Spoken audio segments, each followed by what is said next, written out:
bersedia hadir untuk kegiatan diseminasi menyebarkan pemahaman dan penerapan pengalaman budaya positif sebagai salah satu pemenuhan tugas pendidikan guru penggerak modul 1.4 bersama saya Sri Sumani, calon guru penggerak angkatan 10 dari SD Negeri 4 Kabupaten Sragen. Sebelum kita mulai pemaparan ini, tidak ada salahnya kita mengucapkan ucapan bismillah terlebih dahulu. Bismillahirrahmanirrahim. Bapak Ibu guru, pada kesempatan ini saya akan menerapkan rantai ngasih Natal tentang penyebaran pemahaman dan penerapan pengalaman budaya positif. Tentunya Bapak Ibu sudah pernah mendengar atau sering mendengar budaya positif pasti pernah Bapak Ibu pernah mendengarnya. Kalau boleh salah satu untuk mewakili, apa sih di benak Bapak Ibu mengenai budaya positif itu sebenarnya apa? Kebiasaan Ibu. Mari berdalih. Budaya positif itu menurut saya itu sebuah kebiasaan yang baik. Oke, terima kasih Bu Tati. Memang benar, budaya positif itu salah satu budaya yang baik yang harus kita terapkan terhadap peserta didik kita. Budaya positif itu sudah nantinya diharapkan membudaya terhadap anak-anak kita. Konsep inti dalam budaya positif adalah perubahan paradigma baru, adanya disiplin positif, nilai-nilai kebajikan, kebutuhan dasar manusia, motivasi perilaku manusia, posisi kontrol, keyakinan kelas, dan segitiga restitusi. Di sini akan kita ulas satu persatu tentang budaya positif ini. Yang pertama tentang pembelajaran dengan paradigma baru. Pembelajaran dengan paradigma baru, kita tentunya juga sudah pernah sering mendengar. Pembelajaran itu berpusat pada murid dan berpusat pada guru. Untuk pembelajaran yang selama ini kita lakukan itu menurut kita berpusat pada murid atau berpusat pada guru?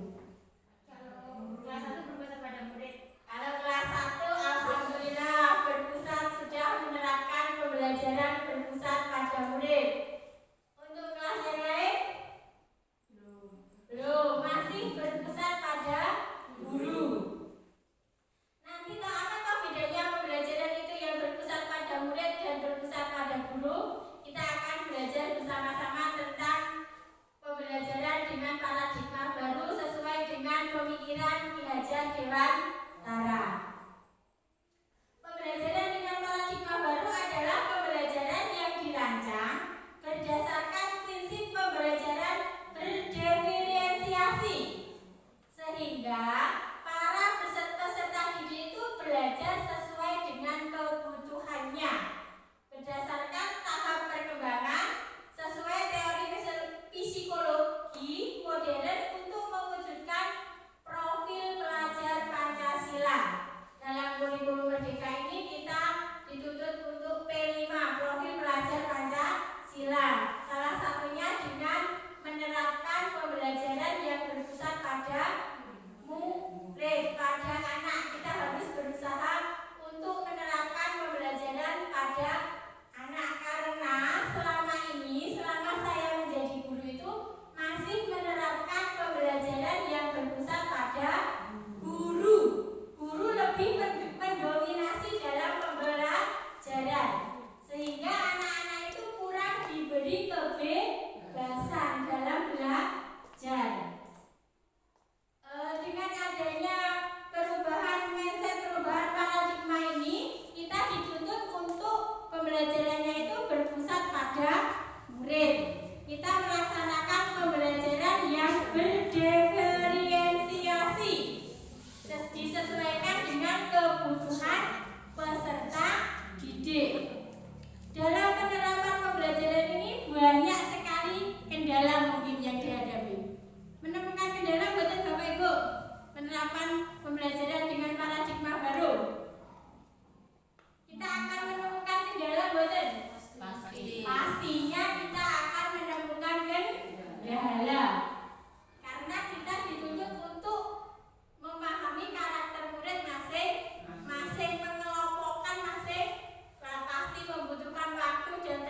yang lebih ekstra, lebih enak berpusat pada guru.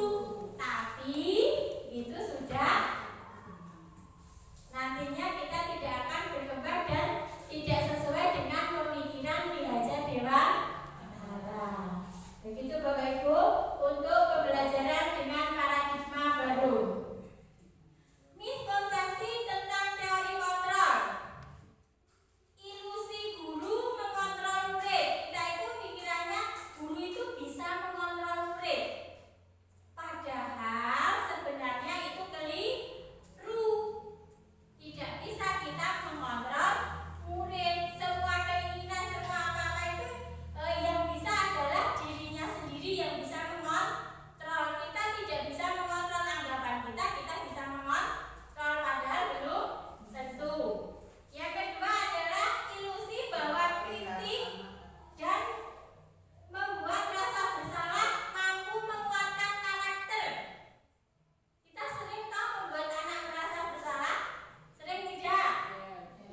Tidak usah dipungkiri, kita pasti sering membuat anak merasa bersalah. Itu persepsi kita bahwa itu mampu untuk menguatkan karakter, tapi itu belum tentu. Yang ketiga adalah ilusi bahwa semua penguatan positif dan bermanfaat. Penguatan positif itu semuanya bermanfaat, itu juga belum tentu. Penguatan positif kita memberi motivasi atau yang positif itu anggapan kita itu sangat bermanfaat untuk anak-anak. Yang keempat adalah bahwa orang dewasa berhak untuk memaksa. Orang dewasa itu berhak untuk memaksa. Contohnya dalam pembelajaran di kelas kita yang mengatur bagaimana alurnya, bagaimana anak-anak itu harus bertindak. Tapi itu semua keliru, tidak sesuai dengan pemikiran Ki Hajar Dewantara, karena Ki Hajar Dewantara menerapkan pembelajaran yang berpusat pada murid dan memerdekakan murid. Guru hanya menuntun agar peserta didik itu dapat belajar dengan baik, dapat menumbuhkan karakter mereka masing-masing.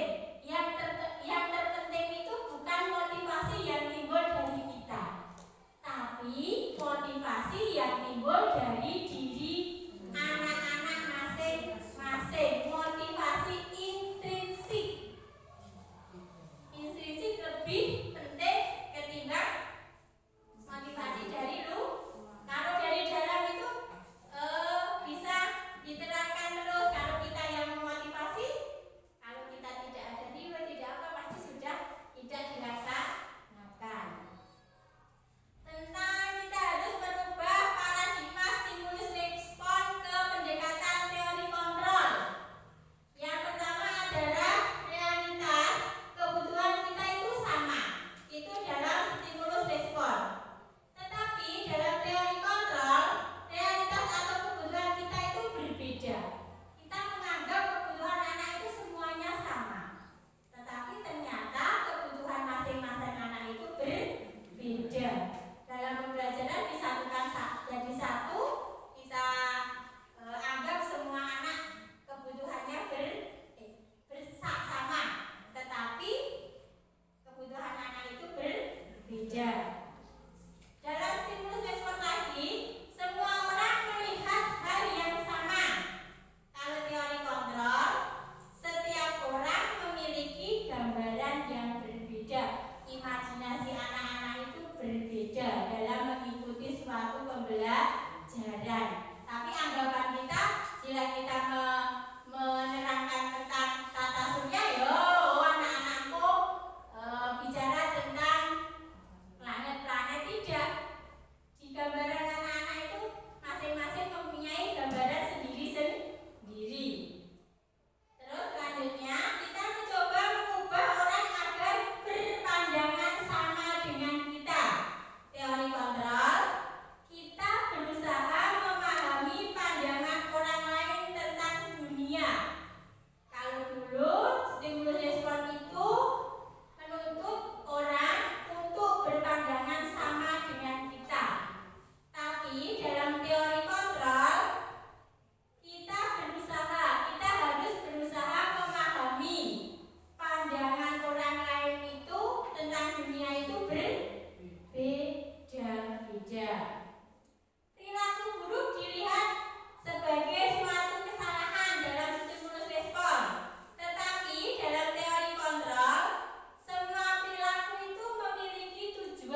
Jadi kalau ada anak didik kita yang melakukan kesalahan, kita tidak boleh langsung mengejas atau memarahi mereka. Tapi kita harus berusaha menyenangi, apa toh kok berbuat seperti itu. Pasti ada tujuan, ada alasan tersendiri.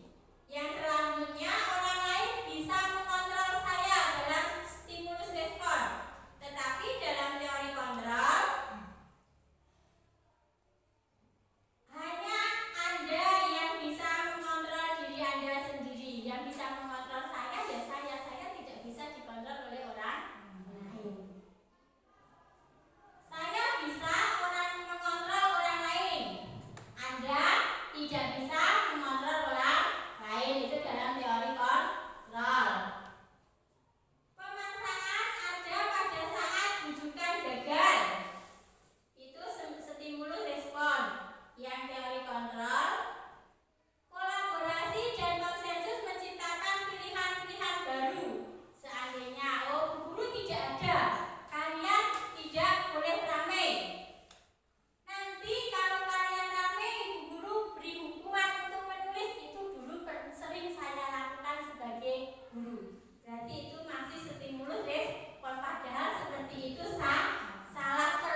beriman, bertakwa, terus berakhlak mulia. Kita tidak bosan-bosannya mengingatkan kepada anak-anak untuk selalu menjalankan ibadah. Terus berakhlak mulia. Kita juga sering mengingatkan mereka. Sekarang itu jangan hanya diingatkan, berarti kita juga harus ada contoh praktek agar anak-anak itu tertanam pada diri anak-anak. Itu nilai-nilai kebajikan. Yang selanjutnya adalah kebutuhan dasar manusia. Kebutuhan dasar manusia adalah segala sesuatu yang kita lakukan untuk mendapatkan yang kita inginkan.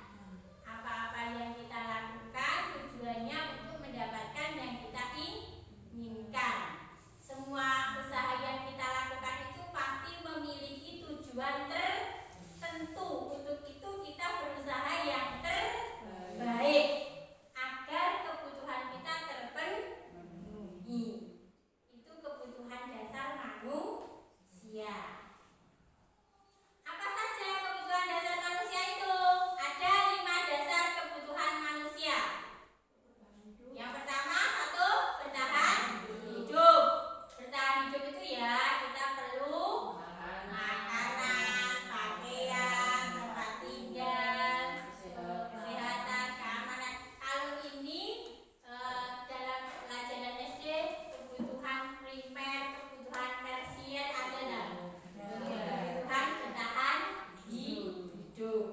Yang kedua adalah kebutuhan penguasaan, harga diri, keinginan untuk dianggap, memimpin, berprestasi, diakui dan didengar. Itu juga termasuk kebutuhan dasar manusia tentang penguasaan harga diri kita, keinginan untuk dianggap. Bagaimana rasanya kalau kita tidak dianggap? Terus memimpin dan berprestasi, diakui, didengar. Nek ora didengar piye? Nek ora berprestasi piye? Berarti kita juga harus berusaha dengan sungguh-sungguh untuk memenuhi kebutuhan kita. Yang selanjutnya kasih sayang dan rasa diterima. Kasih sayang, rasa diterima di lingkungan sekitar, di lingkungan di mana kita berada. Kita bisa membuat kerjasama itu berjalan lancar. Itu bagaimana, kerja kelompok bagaimana, maksudnya dalam tim itu kita harus bagaimana. Ternyata itu juga merupakan salah satu untuk memenuhi kebutuhan dasar manusia di kebutuhan kasih sayang dan rasa diterima. Jika dalam suatu kelompok kita tidak diterima, rasanya kita itu tidak akan enak, karena itu merupakan salah satu kebutuhan yang harus kita penuhi ternyata. Terus ada lagi kebebasan, mandiri, mencoba hal-hal yang baru, mampu mengendalikan arah dirinya, mencoba hal-hal yang baru. Oh, ini ada kurikulum baru, ada pembelajaran berdiferensiasi. Meskipun kita belum menyasar semuanya, terutama di SD kita kan belum melaksanakan kurikulum merdeka kan, baru kelas 1 sama kelas 4. Tidak ada salahnya kelas-kelas yang lain sudah mencoba menggunakan pembelajaran yang berdiferensiasi agar nantinya kita sudah tidak canggung lagi. Kebutuhan dasar yang terakhir adalah kesenangan, tentang bermain, tertawa, humor, antusias. Itu juga merupakan kebutuhan dasar kita. Tidak melulu dalam bekerja kita harus fokus dalam bekerja, kita juga butuh kesenangan, tertawa riang untuk melepaskan penat selama kita bekerja. Sekarang Bapak Ibu mohon untuk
pengetahuan bahwa berbagi itu indah. Kita harus berbagi dengan sesama, karena berbagi itu baik, sudah menanamkan karakter ke anak-anak bahwa kita harus berbuat baik.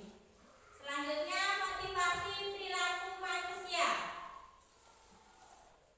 Untuk menghindari ketidaknyamanan, untuk mendapatkan imbalan. Kalau seperti itu, motivasi kita berarti berasal dari ekstrinsik, berasal dari luar. Mungkin ojo kena hukuman, mungkin ojo diseneni kepalane, mungkin ojo diseneni gurune. Nek gen ojo itu tidak baik. Yang paling baik itu yang tumbuh dari dalam diri sendiri. Jadi nek melakukan itu kita merasa malu. Nek mung ben-ben itu pun boten sae ngeten. Kalau bisa semua motivasi itu berasal dari dalam diri kita sendiri. Kita mau merubah pemikiran kita, pembelajaran kita sekarang harus berpusat pada murid. Ya ojo mung karena ini tuntutan kurikulum merdeka atau tuntutan dari kepala sekolah. Itu tidak benar. Tapi itu harus dari ternyata memanusiakan manusia itu lebih baik, lebih penting. Nanti hasilnya juga akan lebih baik. Kalau motivasi intrinsik itu untuk menjadi orang yang mereka inginkan dan menghargai dirinya sendiri. Berarti juga sudah menghargai dirinya sendiri. Lalu motivasinya datang dari dalam diri kita sendiri. Coba.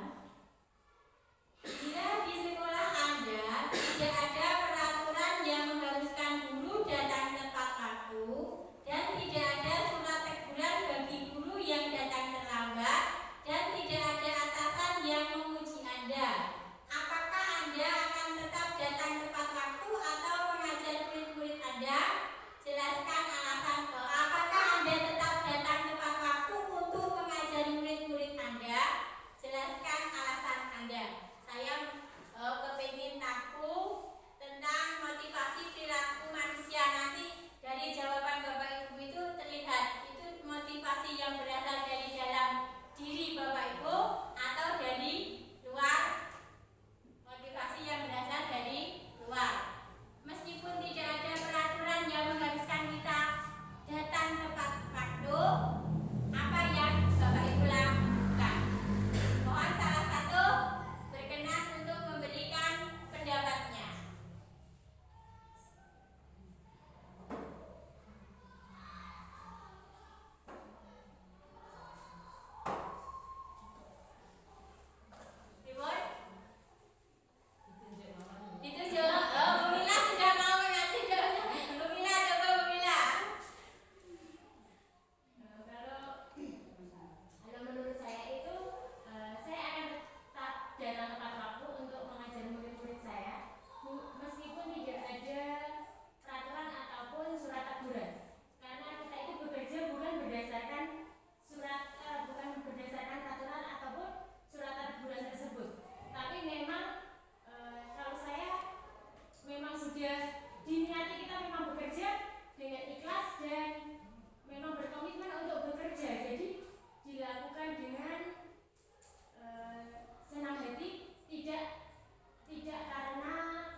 lagi loh.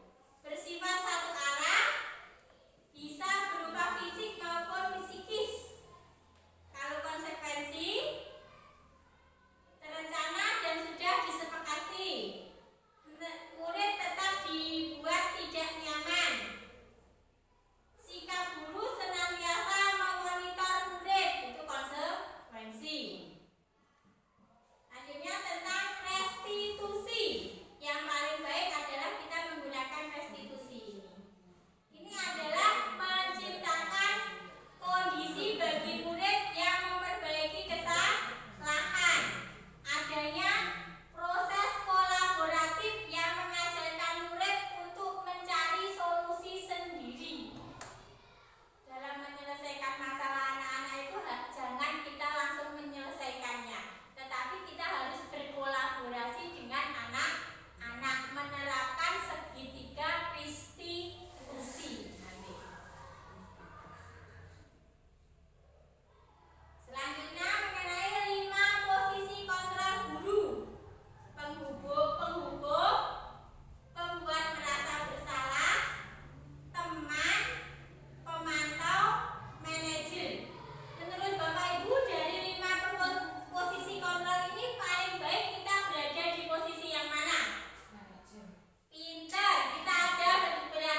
identitas yang tercipta adalah identitas sukses atau berhasil.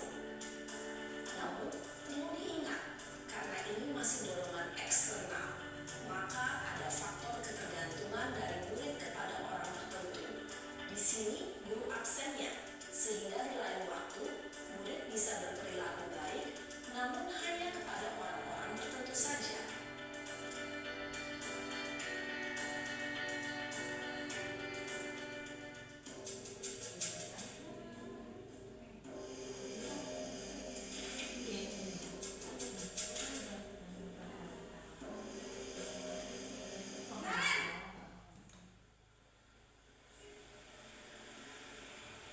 Selamat pagi, Bu. Naren, apa peraturan sekolah kita tentang jam berapa kita harus masuk sekolah, Nak? Kita harus di sekolah jam 7, Bu. Iya, betul. Sekarang sudah jam 7.20. Naren sudah tahu konsekuensinya jika terlambat hadir. Paham, Bu? Saya harus tinggal kelas pas jam istirahat selama 20 menit. Iya, benar. Konsekuensinya demikian. Jadi nanti jam 9.30 pas istirahat, kamu harus tinggal di kelas, kerjakan tugas tambahan untuk ketertinggalan kamu, ya? Baik, Bu. Posisi pemantau mengandalkan penghitungan atau data untuk mengontrol murid. Guru mengarahkan murid berdasarkan peraturan dan konsekuensi.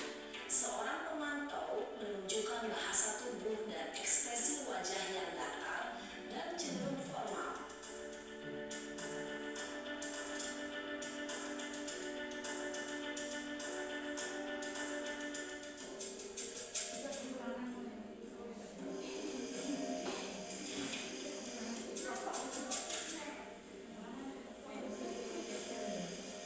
Naren!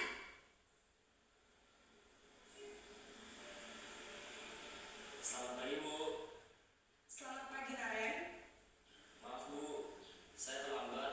Iya, sekolah masuknya jam 7, sekarang sudah jam 7.20. Jadi sekarang bagaimana ini, Naren? Maaf, Bu. Saya lupa setel alarm saya semalam. Baiklah, menurut kamu, keyakinan sekolah yang mana yang perlu kamu tingkatkan? Menghargai diri sendiri dan orang lain mungkin, ya, Bu. Setuju. Jadi, apakah Naren meyakini prinsip saling menghormati tersebut? Iya, Bu. Saya meyakininya. Apakah Naren bersedia memperbaiki masalah keterlambatan ini? Bersedia, Bu. Bagaimana kamu akan perbaiki masalah keterlambatan ini? Saya akan coba untuk tidak lupa menyetel alarm saya, Bu. Baik, kalau Naren lupa menyetel alarm di rumah, ada orang yang kira-kira bisa bantu mengingatkan tidak? Ada, Bu. Kakak saya, Kak Emma. Ada lagi selain Kak Emma? Selain Kak Emma, ada ibu saya. Baik, jadi yang mengingatkan Naren adalah Kak Emma dan ibu kamu, ya? Kira-kira akan mulai setel alarm kapan nih, Naren? Setelah pulang sekolah, akan segera saya lakukan. Baik,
Penggambaran 5 posisi kontrol yang telah diperlihatkan ini dapat menjadi ajang refleksi bagi kita semua agar dapat terus mengasah dan menerapkan disiplin positif yang memerdekakan murid.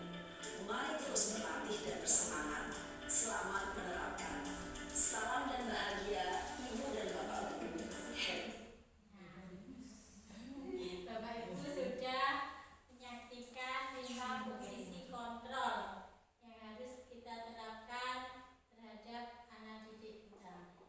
Kita tadi sudah menyadari posisi yang paling bagus yang kita pilih itu sebagai manajer.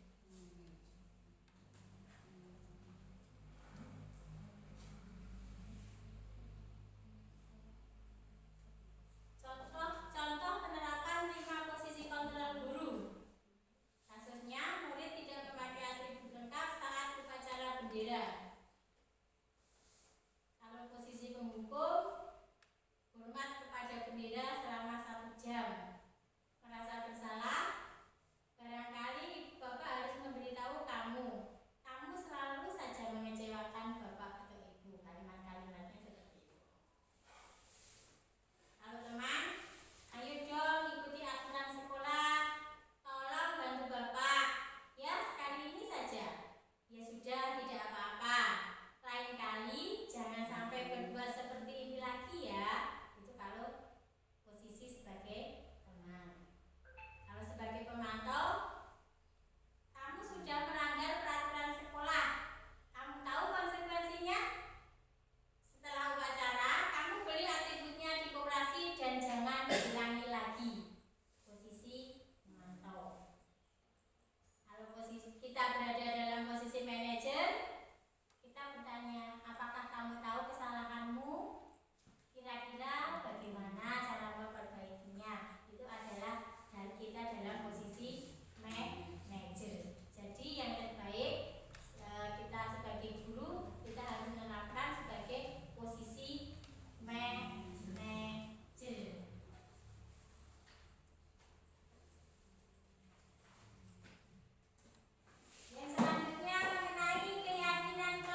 dialognya itu harus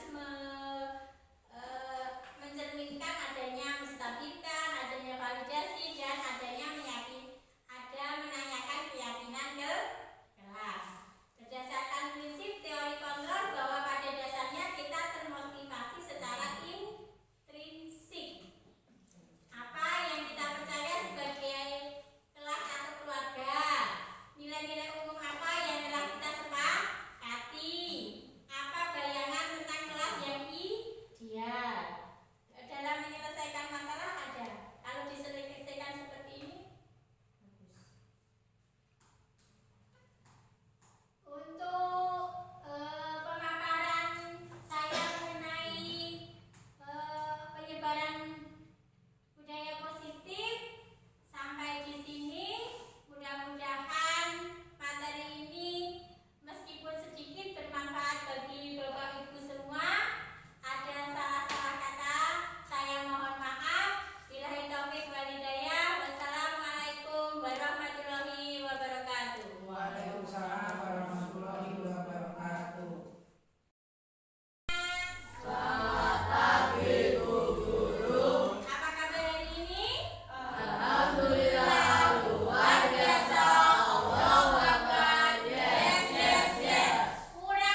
saya Mei Wulandari dari kelas 5 SD Negeri Jenggiri 4. Terima kasih Ibu Guru.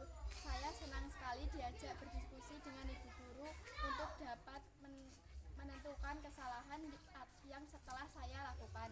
Saya tidak akan berkadang lagi supaya tidak datang ke sekolah terlambat. Terima kasih. Wassalamualaikum warahmatullahi wabarakatuh.